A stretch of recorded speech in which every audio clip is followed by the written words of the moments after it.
अस्सलाम वालेकुम, मैं हूं जनरल प्रैक्टिशनर डॉक्टर अहमद और आज हम जिस टॉपिक पे बात करेंगे वो पाकिस्तान में आजकल बहुत ज़्यादा फैला हुआ है इन एपिडेमिक फॉर्म में, जिसे हम कहते हैं पिंक आई। पिंक आई है क्या, इसकी वजूहात क्या हैं, इसकी साइन एंड सिम्टम्स क्या है और हम कैसे इसका इलाज कर सकते हैं। सबसे पहले पिंक आई किस वजह से होता है? इसमें mainly viral and bacterial infection सबसे कॉमन है। बैक्टीरियल इन्फेक्शंस जो पिंक आई करवा रहे होते हैं उसमें सबसे कॉमन है स्टेफ ऑरियस, स्ट्रेप्टोकोकस और अदर जो बैक्टीरिया करवा रहे होते हैं उनमें मोरक्जिला वगैरह इंपॉर्टेंट है। पाकिस्तान में जो ऑर्गेनिज्म ये इन्फेक्शन करवा रहा है उसमें है सबसे कॉमन एडिनो वायरस, यानी कि पाकिस्तान में ये जो वबा फैली हुई है इसमें एडिनो वायरस सस्पेक्ट किया जा रहा है कि ये इन्फेक्शन करवा रहा है जिस है। और इसकी साइन एंड सिम्टम्स क्या आती हैं? जो पेशेंट्स आजकल हमारे पास बड़ी तेज़ी से आ रहे हैं क्योंकि ये पाकिस्तान में एपिडेमिक या वबा की फॉर्म में फैला हुआ है, जिसमें वो साइन एंड सिम्टम्स में बता रहे होते हैं आँखों का जलना, यानी आँखों में जलन महसूस हो रही है। कुछ लोग बता रहे हैं कि बहुत ज़्यादा इरिटेशन वगैरह हो रही है। कुछ बता रहे हैं कि ऐसे लगता है जैसे हमारे आँख में कोई चीज़ चले गई है। जब हम उनका मुआयना करते हैं तो हमारा जो कंजक्टिवा आँखों का ऊपर वाली झिल्ली है वो सुर्ख हुई होती है, जिसे हम कहते हैं हाइपरीमिया ऑफ द कंजक्टिवा। और कोई आईलिड की स्वेलिंग, यानी जो आँख की स्वेलिंग वगैरह भी इनमें देखी गई है। और इसमें कुछ लोग पेशेंट्स हमारे पास आते हैं, वो कहते हैं कि हम जब रात को सोते हैं और जब सुबह उठते हैं फिर हमारी आंखें ऐसे हो लगता है जैसे चिपकी हुई हैं आपस में, यानी कि उनकी आंख पूरी तरीके से खुल नहीं रही होती और जो आंख की जो पलकें हैं उसमें ऐसा लगता है कोई क्रस्ट वगैरह जमी हुई है।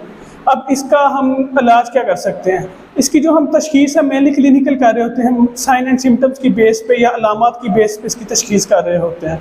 और जो इसकी हमने इलाज में सबसे पहले जो हमने करना होता है कि अपनी आँख को साफ़ रखना है, अपने हाथ वगैरह हर वक्त धो के रखते हैं, अपनी आँख को रबिंग नहीं करनी, यानी आँख को बार बार मलना नहीं है।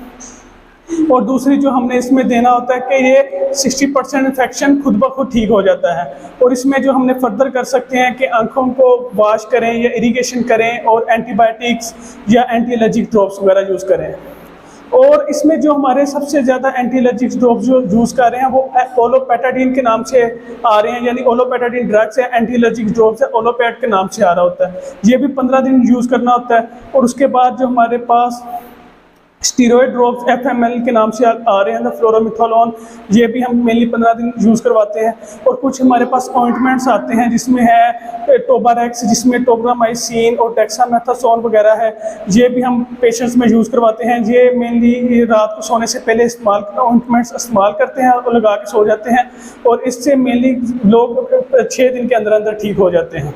और सबसे ज़्यादा जो यहाँ पे हमने करना है कि एहतियात कैसे करनी है।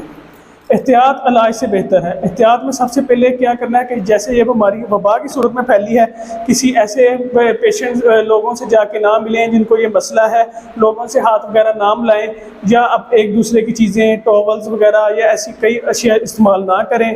अगर हमें खुद ये मसला आ गया तो हम अपनी आंखों की हिफाजत करें, चश्मा वगैरह लगाएं, अपने पास टिशू वगैरह रखें और आंखों को साफ़ वगैरह करते रहें और ऐसी एहतियात का इस्तेमाल करें ताकि हम इस मर्ज़ से बच सकें। Thank you.